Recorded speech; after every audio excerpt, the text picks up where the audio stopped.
یہ دور حقیقت میں فتنوں کا، جس کو آقا علیہ السلام نے فرمایا کہ قیامت سے پہلے ادوار فتن ہوں گے، تو فتنوں کا دور شروع ہو چکا ہے۔ اب یہ دور کتنے ملینز ایئر چلتا ہے آپ سمجھ گئے نا؟ جی جی کتنے 100,000 ایئر چلتا ہے، کتنے ملین چلتا ہے، یہ تو اللہ کو معلوم۔ جی 3 ادوار فرمائے آقا علیہ السلام نے۔ پہلا دور چھوٹے فتنوں کا، اس کے بعد اس سے بڑے فتنے ہوں گے، اس کے بعد آخری فتنے ہوں گے، وہ شارٹیسٹ پیریڈ ہوگا۔ وہ فتنے ہوں گے جس میں سورج کا مشرق کی بجائے مغرب سے 10 علامات ہیں پلٹنا۔ اس زمانے میں سیدنا عیسیٰ علیہ السلام آسمان سے واپس اتریں گے، وہ فتنوں کے اس دور میں۔ اسی دور میں فتنوں کی اصلاح کے لیے سیدنا امام محمد مہدی علیہ السلام پیدا ہو چکے ہوں گے دوبارہ۔ ایک قول جو فقہ جعفریہ کے علماء کا ہے، وہ ان کا قول یہ ہے کہ دوبارہ ظاہر ہوں گے۔ دوسرا قول جس کو اہل سنت بلیو کرتے ہیں، وہ کہتے ہیں کہ پھر وہ پیدا ہوں گے۔ تو یہ تو ایک الگ چیز ہے، ظاہر ہو جائیں گے یا پیدا ہوں گے، مگر ان کی آمد ہوگی انہی فتنوں کے دور میں، فتنوں کے خاتمے کے لیے۔ تو وہ پھر دجال بھی اپیئر اسی پیریڈ میں ہوگا، پھر جنگ ہوگی، تو وہ ایک نظام ہے۔ اس سے پہلے جو دور ہے فتنوں کے، اس میں 2 فتنوں کے لمبے دوروں میں پہلا دور، حضور علیہ السلام نے جتنی علامات بیان فرمائی، وہ ساری علامات 100% ظاہر ہو چکی ہیں پہلے دور یعنی دوبارہ خوارج کا جو ظہور ہوگا، فتنوں کا، دہشت گردوں کا، وہ آپ کے سامنے پوری امت میں دہشت گرد خوارج طبقے، طالبان، پاکستان میں کوئی جیش محمد کے نام سے کسی نے سپاہی صحابہ بنائی، نام بدلے، مگر وہ ایمرج ہوتے گئے، الٹیمیٹلی طالبان بن گئے، پھر وہ القاعدہ بن گئے، اب پھر داعش بن گئے۔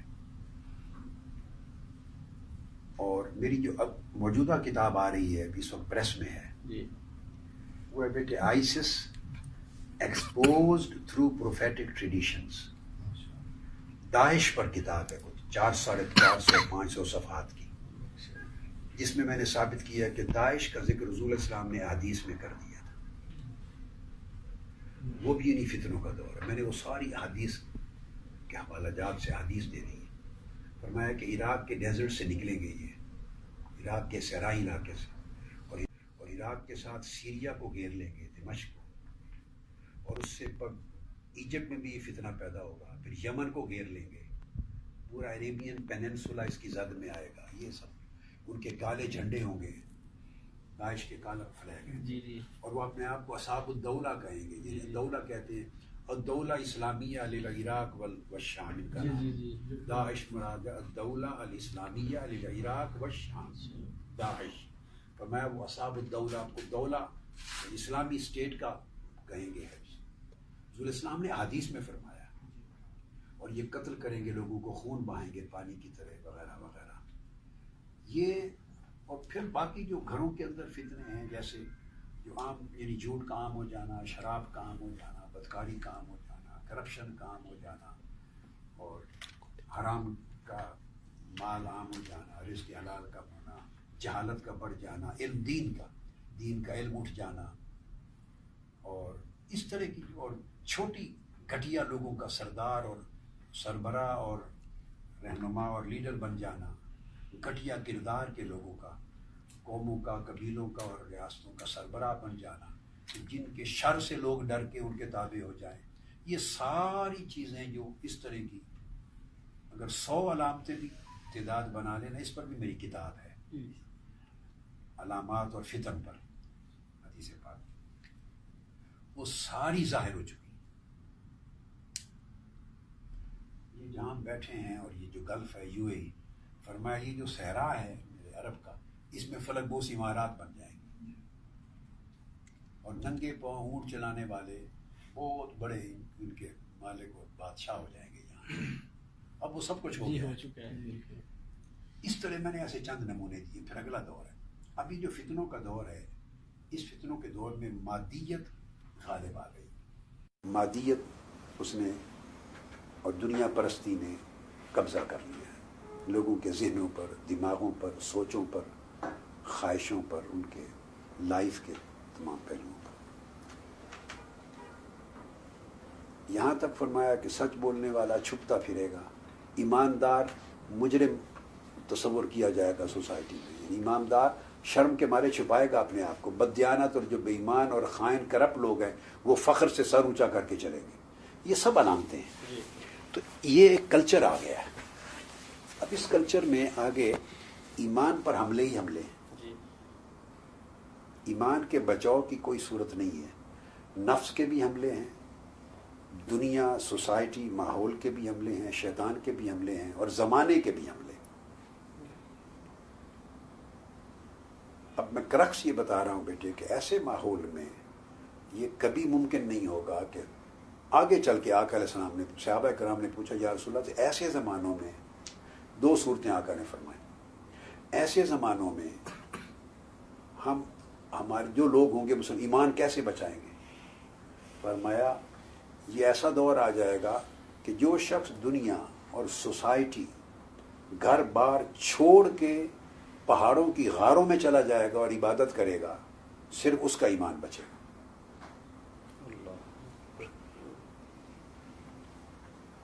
مطلب یہ ہے کہ سوسائٹی میں، بزنس میں، لائف میں حالات ایسے ہو جائیں گے کہ آپ کو سیدھی راہ پر، ایمان کی راہ پر، نیکی، تقوی، حضور کی غلامی، محبت کی راہ پر، سچائی کی راہ پر نظام، سوسائٹی، فیملیز، ان کے تقاضے چلنے ہی نہیں دیں گے. ایک آدمی اتنا سا رزق حلال کما کے لاتا ہے، دوسرے کا حلال حرام ملا ہوا بہت سارا آتا ہے، اس کا سٹینڈرڈ آف لیونگ زیادہ ہے.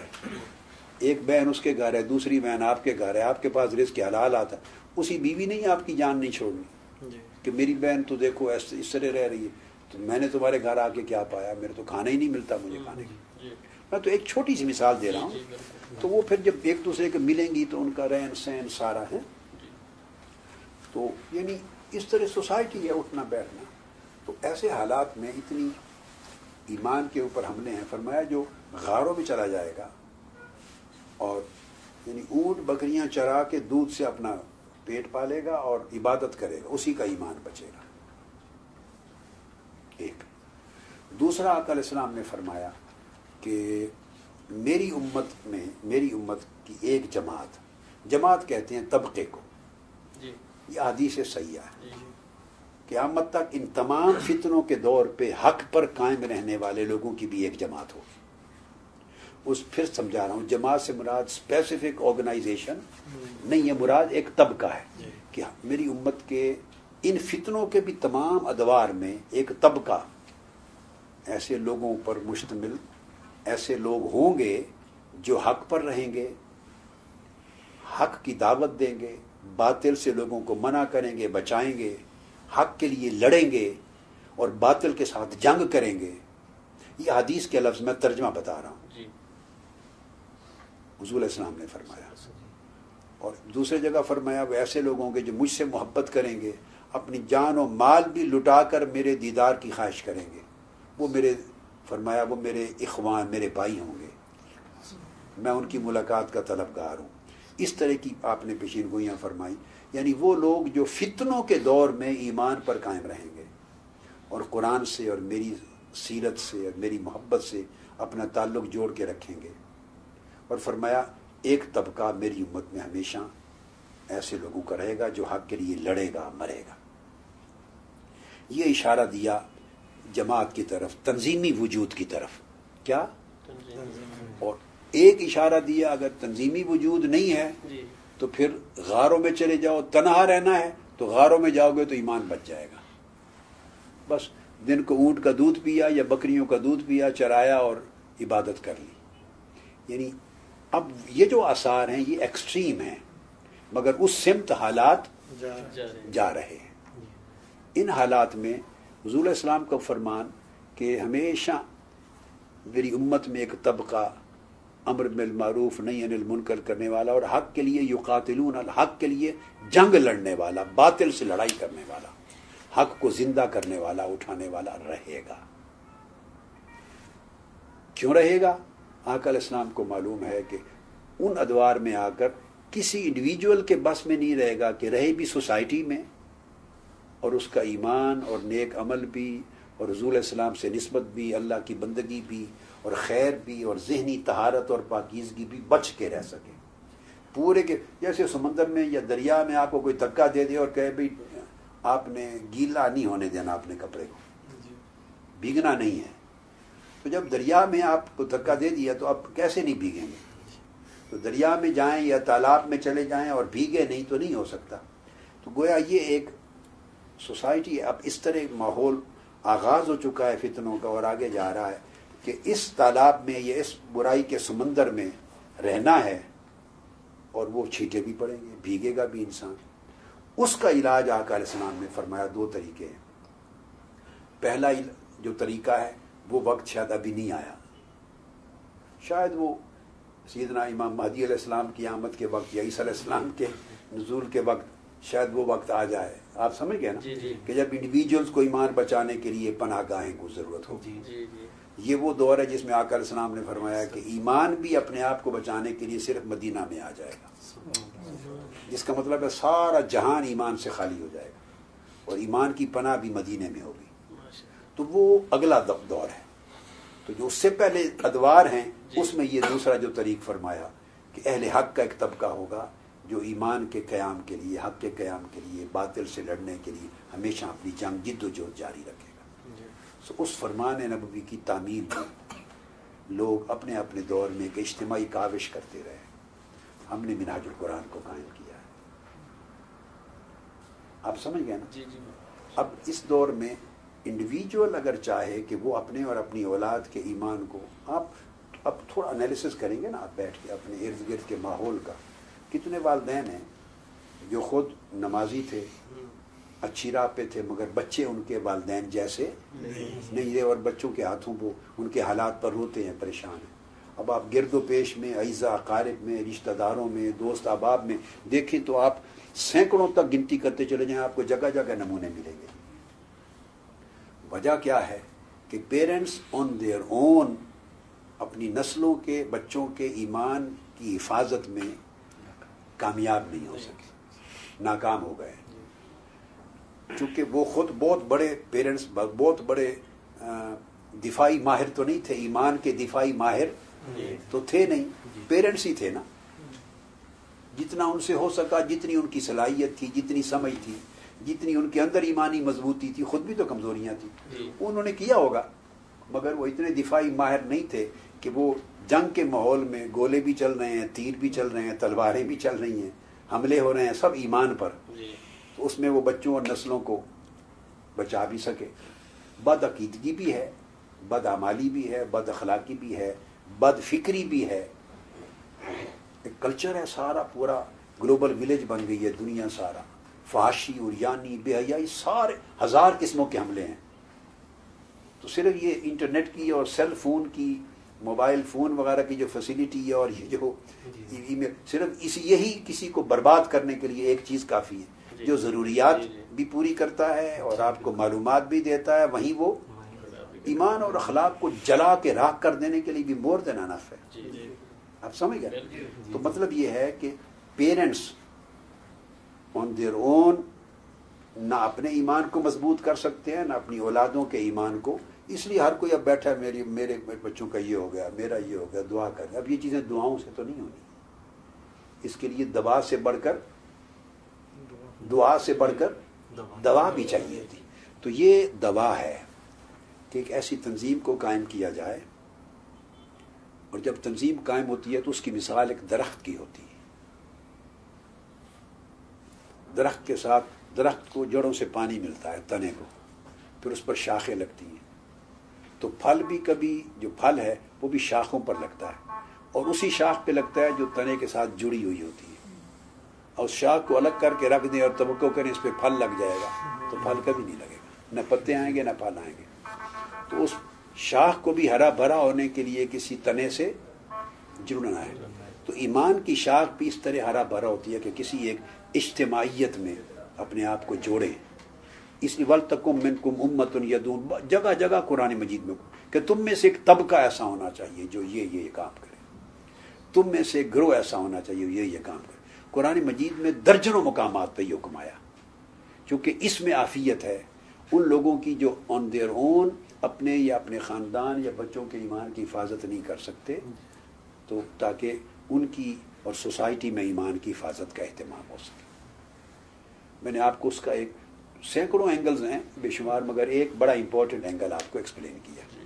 تو یہ اس سے وابستگی کا نتیجہ یہ ہوتا ہے کہ آپ پھر جب آپ اجتماعیت پیدا کرتے ہیں تو اب آپ خود بزنس کرتے ہیں، تو اجتماعیت کے لیے پھر ریکوائرمنٹس ہوتی ہیں، اس کی آرگنائزیشن بنانی پڑتی ہے، اس کو کوئی نام دینا پڑتا ہے، اس کی ممبرشپ ہوتی ہے، آپ ایک پوری وابستگی کی شکل بناتے ہیں، رفاقت اس کی وابستگی ہوتی ہے، اس رفاقت کی کوئی صورت بناتے ہیں. پھر جب آپ اٹیچ ہو جاتے ہیں پراپر اس قافلے کا، اس لشکر کا، اس سمندر کا یا اس اجتماعیت کا حصہ بنتے ہیں، تو پھر یہ کہ وہ تعلق پھر حیا میں اضافہ کرتا ہے. پھر آپ کو کتابیں ملتی ہیں، تعلق جوں بڑھتا ہے تو آپ کو شوق ہوتا ہے کہ میں سنوں. پھر خطابات سنتے ہیں، پھر صحبت میں بیٹھتے ہیں، پھر آن لائن کمپیوٹر پہ سارے بچوں کو گھر میں ٹی وی پر ڈی وی ڈیز پر خطابات سنواتے ہیں، کتابیں لاتے ہیں، لٹریچر لاتے ہیں، پڑھاتے ہیں. یعنی اٹیچمنٹ پھر کچھ چیزیں آپ کے اندر پیدا کرتی ہے. وہ جو ایک نیچرل پروسیس ہے جو قرب اور تعلق جو پیدا کرتا ہے، وہ چیزیں آپ کے ایمان کو محفوظ کرنے کے لیے ٹولز اور مینز بنتے چلے جاتے ہیں، وہ ذرائع بنتے چلے جاتے ہیں. اب میں دیکھتا ہوں کہ کئی ایسے ہیں جن کی تیسری نسل میں نے اپنی آنکھوں کے ساتھ منہاج القرآن سے وابستہ دیکھی ہے، وہ بھٹکے نہیں ہیں کہیں. جو لوگ نہیں وابستہ ہوئے، اللہ پاک ان کو توفیق دے کہ وہ جس طرح خود نماز روزے نیکی کی راہ پر ہیں تو آگے اولادوں کو بھی وہ عمل منتقل کر سکے. اللہ توفیق دے سب کو. مگر بہت سے لوگوں کو دیکھا ہے کہ وہ اپنی حد تک، چونکہ انہوں نے تیار کیا تھا ان کو، ان کے پیرنٹس پہلے زمانے میں تھے جن کی ڈیتھ مثلا 1960s 70s 80s کے زمانے میں ہوئی. اس زمانے اتنے حملے نہیں تھے. آج سے 50 سال پہلے 40 سال پہلے حالات بڑے مختلف تھے.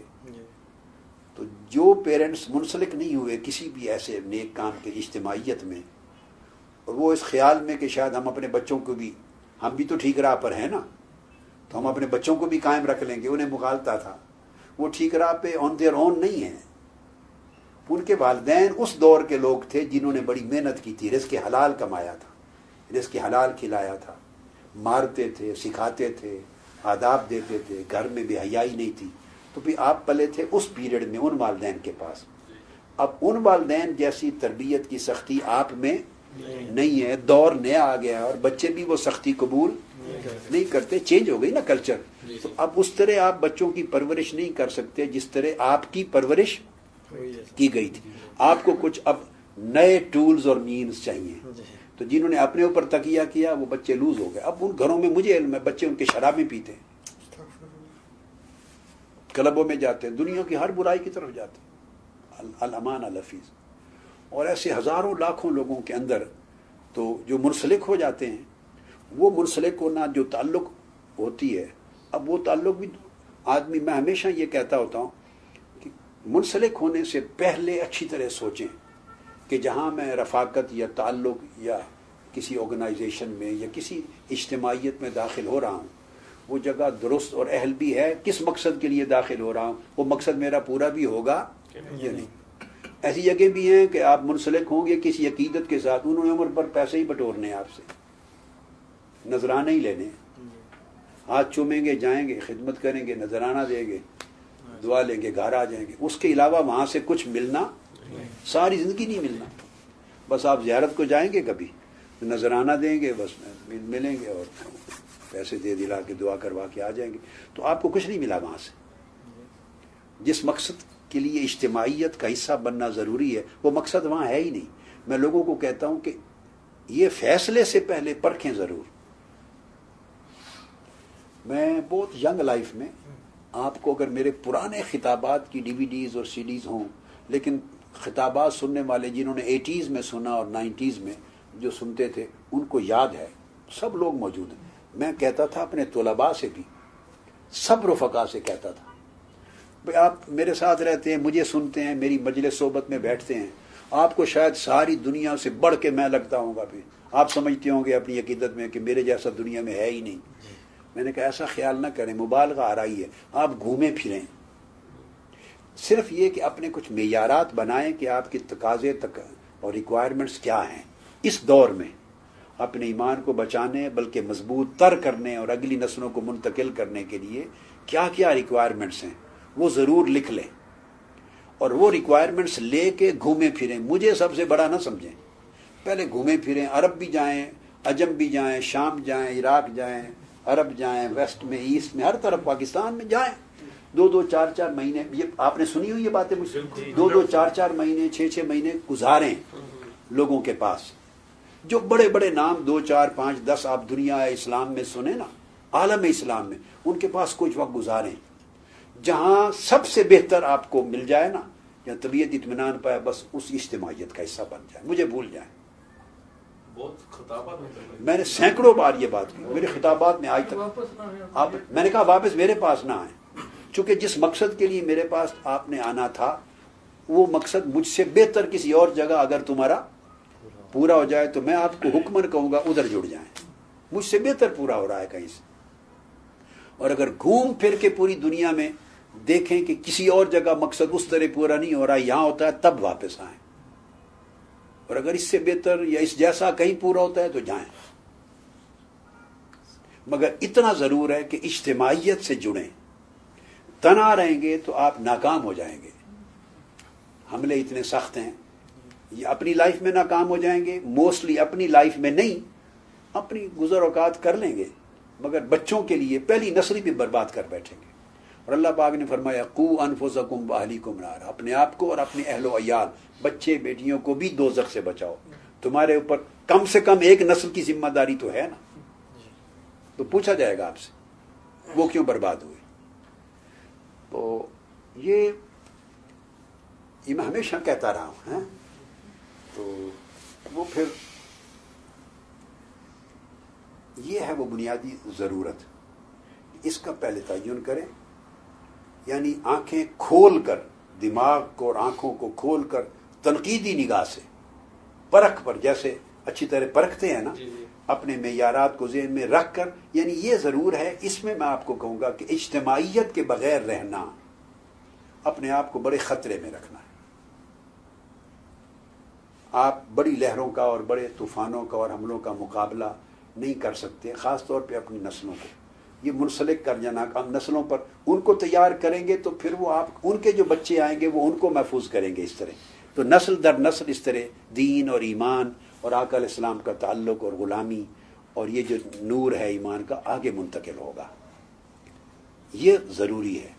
رہ گیا یہ فیصلہ کرنا کہ یہ بات تو سمجھ میں آ گئی، کس اجتماعیت کا حصہ بنے، کس سے جڑیں، اس کے لیے آنکھیں دماغ کھلا رکھنا چاہیے، اس میں اندھا نہ بنے، اس میں بالکل سوچ بچار کریں، بڑے دعوے دار ہوں گے، ہماری تنظیم کے لوگ بھی دعوے کرتے ہوں گے، جی ہمارے یہاں ہمارے قائد فلاں بلا ہے، پتہ نہیں فلاں ٹنگا، کہیں ہر کوئی عقیدت مند کہتا ہے، جی مبالغے کریں، اس میں بھی نہ بنے، سوچیں، اور میں لوگوں سے کہتا تھا کہ لوگوں کے ساتھ رات دن گزاریں، جس کے ساتھ جڑنا ہو اس کے ساتھ رات دن دیکھیں کہ باہر کیا کرتا ہے، اندر کیا کرتا ہے، لوگوں کی مجلس میں کیا ظاہر کرتا ہے، اور جب تنہا ہوتا ہے، جب 1 2 خاص دوستوں میں، اس وقت اس کا کردار، گفتگو، عمل، طرز عمل کیا ہوتی ہے، اس کی اپنی نجی سوچیں کس طرح کی ہیں اور لوگوں کو تبلیغیں کس طرح کی ہیں، ان چیزوں پر ضرور غور کریں، دن کیسا ہے اور رات کیسی ہے۔ میں ہمیشہ خطابات میں کہتا تھا، بہت کہا ہے میں نے، سینکڑوں ہزاروں مرتبہ یہ عمر بھر کہتا رہا کہ باہر جب لوگ نکلتے ہیں تو بڑا جبہ، امامہ، جبے، کپڑے، لباس، تسبیح ہاتھ میں لے کر بڑی وضاقتہ کے ساتھ نکلتے ہیں، تو بڑے بڑے لوگ دھوکہ کھا جاتے ہیں، سادگی بہت ہے سوسائٹی میں، لہذا ان کی اولاد کو دیکھیں، یہ بھی ایک پیمانہ ہے کہ ان کی اولاد اپنے باپ کو فالو کرتی ہے کہ نہیں، یہ بھی بڑا زبردست ایک پیمانہ ہے۔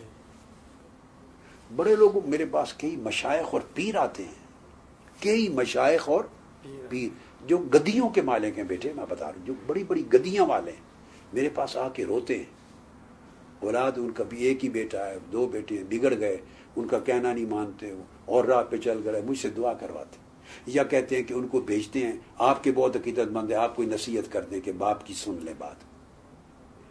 میں ان کے کہتا ہوں بھیج دیں ان کے بچوں کو، نصیحت ضرور کرتا ہوں، مگر ان کے باپ کو اب اس عمر میں یہ بات سمجھا نہیں سکتا، کیونکہ اب ان کے ہاتھ میں رہا کچھ نہیں۔ سوال تو کرنے کا یہ ہے کہ انہوں نے آپ کو آئیڈیالائز کیوں نہیں کیا، آپ کی راہ پر کیوں نہیں چلے؟ آپ کو میری بات سمجھ آئی؟ آپ کی اولاد آپ کی راہ پر کیوں نہیں چلی؟ سوال تو یہ ہے اپنے آپ سے کرنے کا کہ میری اولاد میری راہ پر کیوں نہیں چلی، بس۔ اور باہر کے لوگ چلتے ہیں میری راہ پر، میری اولاد جو گھر والے وہ کیوں نہیں چلے میری راہ پر؟ یہ اصل سوال ہے۔ اس لیے کہ باہر کے لوگ آپ کا امامہ، جبہ، دستار، تسبیح، وضع قطع جو ہم اوپر سے دکھلاوا ہوتا ہے نا ہمارا زندگی کا، باہر کے لوگ وہ دیکھتے ہیں، اور جو اولاد ہے، فیملی ممبرز ہیں، وہ آپ کی اصل حقیقت دیکھتے ہیں۔ جب آپ گھر میں داخل ہو جاتے ہیں تو آپ بالکل ظاہر ادھر جاتا ہے تو اصل روپ بچوں کے سامنے آ جاتا ہے۔ بچے تو رات دن دیکھتے ہیں کہ ہمارا باپ کیا کرتا ہے، کیا نہیں کرتا، کس طرح سوچتا ہے، عام گفتگو کیا کرتا ہے، اس کے اندر دنیا داری کتنی ہے، دین کتنا ہے، تقوی پرہیزگاری کتنی ہے، اور عیاری مکاری کتنی ہے، سچ کتنا ہے، جھوٹ کتنا ہے، بچوں سے تو چھپا ہوا نہیں ہوتا۔ جی بالکل نہیں۔ تو یہ بڑے لوگ روتے ہیں بچے نہیں بنے تو ہے، تو اللہ کی توفیق سے ہم اللہ کی بارگاہ میں ڈرتے ہیں، اگر اس نے ہم پر کرم کیا ہے ہماری نسلوں پر تو یہ اس کی عنایت ہے، ہمارا کچھ نہیں، ہم ہر وقت ڈرتے ہیں، مگر سوچنا چاہیے کہ اولاد نے آئیڈیالائز کیوں نہیں کیا۔ اس لیے آئیڈیالائز نہیں کیا کہ اولاد وہ جو تضاد ہے نا ہمارے ظاہر اور باطن کا اور اندر اور باہر کا، وہ سب سے پہلے اولاد پر، فیملی پر ایکسپوز ہوتا ہے۔ تو اس لیے میں سب سے کہتا تھا کہ جائیں، ہر جگہ دیکھیں، لیکن اندر باہر سے دیکھیں، ہر چیز پر نگاہ رکھیں۔ قبلہ جو یہ ایک روحانی نسبت ہے وہ اس کی منہاج القرآن کی، اس پہ بھی متعلق تھوڑا سا اس کی اس کے تو بہت سارے بیٹے میں نے ضرورت بتا دی نا، یہ تو ہے۔ اس کی ایک روحانی فائدے بھی کئی ہیں۔ دو چیزیں بتاتا ہوں بیٹے مختصر۔ پہلی چیز تو یہ ایمانداری کی بات ہے، یہ محمدی مشن ہے۔ یہ میں نے یہ جو مرکز منہاج القرآن سارا آقا علیہ السلام کے حکم پر، فرمانے پر ہی قائم کیا۔ یہ حضور علیہ السلام کا مشن ہے، ان کی نوکری ہے، اور حضوری کا فیض ہے یہ سارا۔ یہ جو لوگ ہمیشہ کرتے اتنی کتابیں کیسی لکھ لی، اتنے وقت میں اتنا کام کیسے ہو گیا، اتنے وقت میں اتنی پوری دنیا میں نیٹ ورک کیسے بن گیا، اتنا کام کیسے ممکن ہے، ہر بندہ سوچتا ہے نا۔ تو مجھ سے پوچھتے ہیں، میں نے کہا جواب میرے پاس بھی نہیں ہے، میں نے کہا یہ تو آقا علیہ السلام اور اللہ کا کام ہے۔ یہ جن کا کام ہے، جنہوں نے کروانا تھا، انہوں نے یہ توفیقات دی، انہوں نے تکمیل کروا دی، انہوں نے یہاں تک پہنچا دی۔ میں تو ایک ٹول تھا بس، انہوں نے مجھے کرم کر دیا، اپنی نوکری کے لیے چن لیا، یہ بھی ان کا انعام ہے، ورنہ بڑے بڑے اچھے نوکر ان کے پاس کوئی کمی نہیں ہے، ہم تو نوکروں میں بھی کسی قطار کے نہیں ہیں۔ تو انہوں نے کرم کر دیا تو ہو گیا، یہ ان کا کرم ہے، ورنہ انسانی بس میں نہیں۔ تو یہ حضور علیہ الصلوۃ والسلام کا فیض ہے، اس کے اندر روحانی منہاج القرآن کی بات کر رہا ہوں۔ دوسرا، حضور سیدنا غوث الاعظم رضی اللہ تعالیٰ عنہ میری ایک درخواست پر روحانی طور پر انہوں نے مجھ سے عالم رؤیا میں مجھ سے وعدہ فرمایا، مجھے تحریری طور پر، کہ میں نے درخواست کی تھی کہ جو منہاج القرآن کا رفیق ہو جائے گا اس کو کسی اور پیر کی ضرورت نہیں ہے، وہ حضور غوث الاعظم شیخ عبد القادر جیلانی کا مرید ہوگا، جیسے میں ان کا مرید ہوں۔ اب جو رفاقت اختیار کر لے گا، بشرطے کہ اس پر عمل بھی کرے اور مرتے دم تک اس پر قائم رہے صدق و اخلاص سے، تو وہ سیدنا غوث الاعظم شیخ عبد القادر جیلانی کے مریدین میں وہیں کھڑا ہوگا جہاں میں ہوں گا۔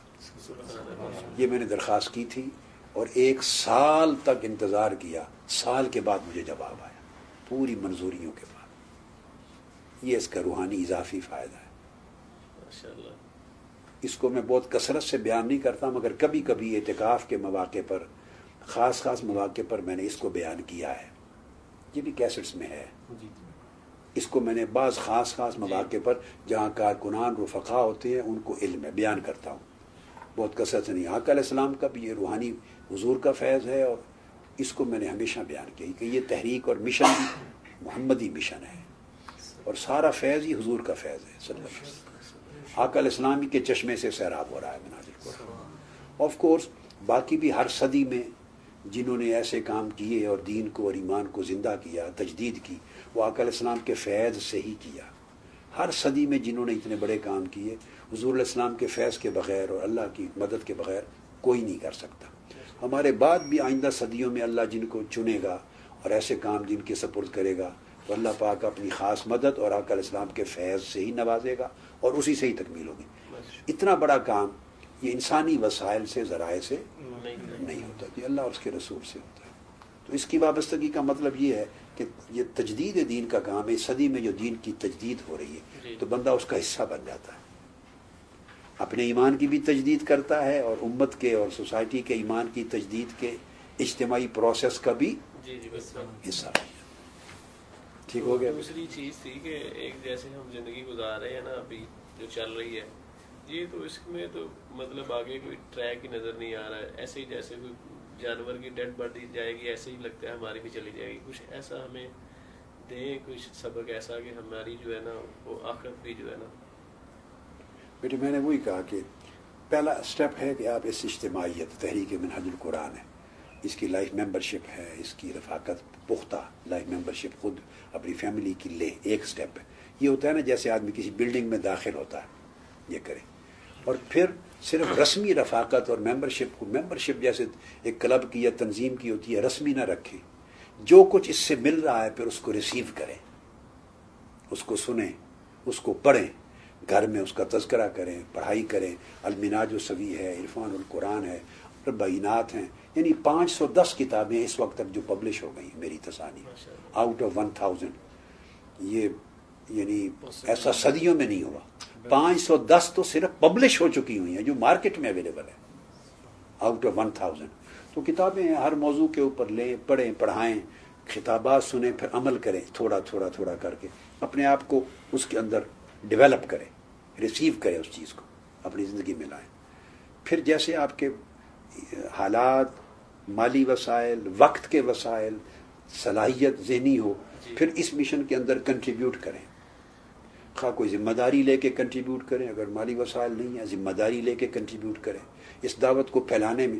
جب آدمی دعوت کو پھیلاتا ہے نا، آگے پہنچاتا ہے، یہ بھی ایک فطری امر ہے کہ وہ دعوت کے پھیلانے کا عمل اس کے اپنے ایمان کی حفاظت کرتا ہے اور پھر وہ اولاد کو انوالو کرتا ہے تو اگلی نسل کی بھی انوالومنٹ ہوتی ہے. یہ پروسیس ہے، وہ اس کی حفاظت کرتا ہے. اچھا اگر بعض اوقات جابز، بزنس اس طرح کے ہوتے ہیں کہ آدمی تنظیمی کام میں ڈائریکٹلی یا دعوت کے پھیلانے کے کام میں انوالو نہیں ہوتا تو اپنے اوپر کوئی پروجیکٹ اسی مشن تحریک کا اس کو ذمہ لے لیں. اگر آپ کے وسائل اجازت دیں تو اس کو پروان چڑھانا ہے.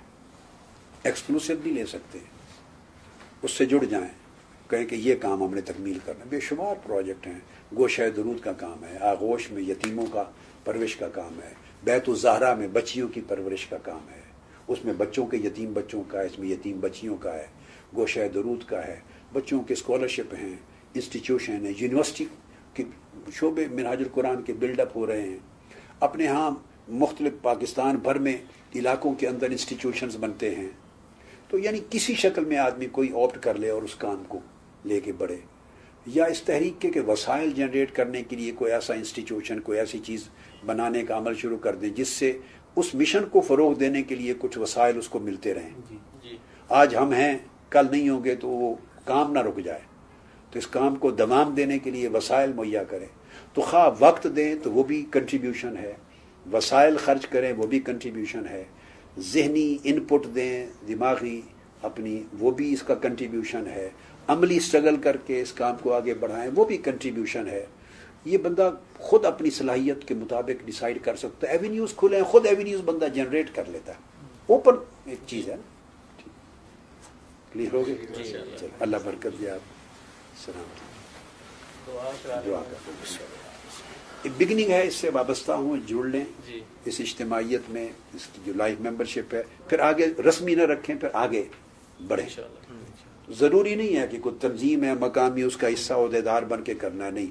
بعض اوقات اس کام کی نوعیت اور ہوتی ہے، آپ کا ٹیمپرامنٹ مزاج ڈیفرنٹ ہے، تو آپ کے لیے ایونیو انڈیویجول کے طور پہ بھی اوپن ہے کہ مشن ساروں کا ہے. تو آپ کسی چیز میں انوالو ہو جائیں. انوالومنٹ سے بندہ برائی سے بھی بچتا ہے اور نیکی کو ڈیولپ کرتا ہے. اور مشن کو فروغ دیتا ہے. آقا علیہ السلام کی قربت نصیب ہوتی ہے, رضا نصیب ہوتی ہے. اللہ